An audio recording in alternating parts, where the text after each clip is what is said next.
ang lupa ng kasakiman. Sa isang bayan sa Hilagang Luzon, may isang kilalang negosyante na si Don Marcelo de la Vega. Isang taong taglay ang napakalaking yaman, ngunit lalong mas kilala sa pagiging gahaman at makasarili. Nang mamatay ang kanyang mga magulang, naisip niyang ilipat ang kanilang puntod sa mas maswerteng lugar. Umaasang ito'y magdadala ng swerte sa kanyang angkan.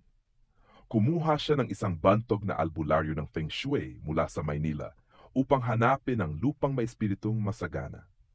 Ilang linggo silang naglakbay sa mga bundok at lambak, ngunit walang lupa ang pumasa sa mata ng albularyo hanggang sa makarating sila sa paanan ng bundok Sierra Cruz, kung saan may isang kubong yari sa nipa at kawayan.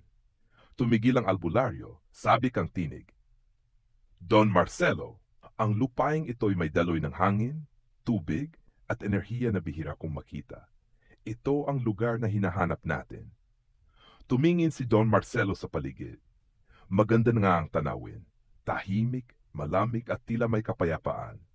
Ngunit naroon ang kubo ng isang matandang magsasaka, si Mang Ambo Reyes.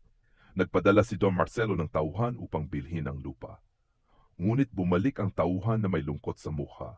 Don Marcelo, ayaw pong ipagbili ni Mang Ambo ang lupa. Pamana raw ito ng kanyang mga ninuno.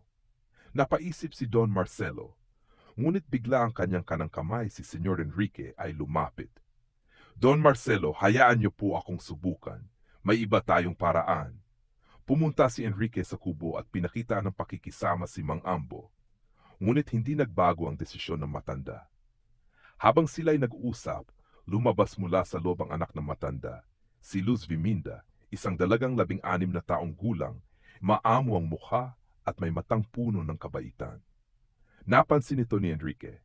Pagbalik niya, sinabi niya kay Don Marcelo, Don, may ideya ako. Bakit hindi natin ialok ang anak niyo, si Luis Fernando, napakasalan si Luz Viminda? Kapag naging manugang natin siya, ang lupa'y magiging atin ng kusa. Tahimik si Don Marcelo. Tumingin sa bundok, sa hangin, sa posibilidad. At kinagabihan, siya napuyat sa pag-isip. Sa sumunod na araw, ipinadala ni si Enrique upang mag-alok ng kasal. Sa simula, tumanggi si Mang Ambo. Ngunit dahil sa matatamis na pangakong maalaga ng anak mo habang buhay, pumayag din siya. Ikinasal sina Luis Fernando at Luz Viminda. Ngunit sa puso ni Luz Viminda, may kaba. Ang lahat ay nangyari ng napakabilis. Ilang buwan matapos ang kasal, inanyayahan ni Don Marcelo si Mang Ambo na lumipat sa kanilang mansyon. Wala ka ng kasama roon. Sumama ka na sa amin, mas maalagaan ka ng anak mo at ng manugang mo. Dahil sa mabubulaklak na salita, napapayag si Mang Ambo. Ngunit pagkaraan lamang ng ilang linggo, binanggit ni Don Marcelo ang lupa. Ang lumang bahay mo, wala nang nakatira roon. Imbes na pabayaan ito, bakit hindi mo na lang ito ipamana sa akin? Walang nagawa si Mang Ambo. Sa pagnanais ng katahimikan, pinirmahan niya ang dokumento ng paglilipat. Sa wakas, nakamit ni Don Marcelo ang lupa. Ipinalipat niya ang mga puntod ng kanyang magulang doon. At gaya ng inaasahan, dumating ang swerte. Ang kanyang panganay ay naging alkalde. Ang pangalawa ay pumasa sa abogasya at si Luis Fernando, hindi rin naghirap, ngunit hindi rin nagbago. Siya'y naging babaero at tamad.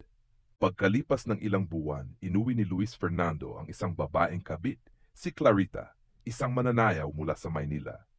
Hindi niya pinansin ang damdamin ni Luz Viminda, na pinilit lang namang pumasok sa pamilyang iyon.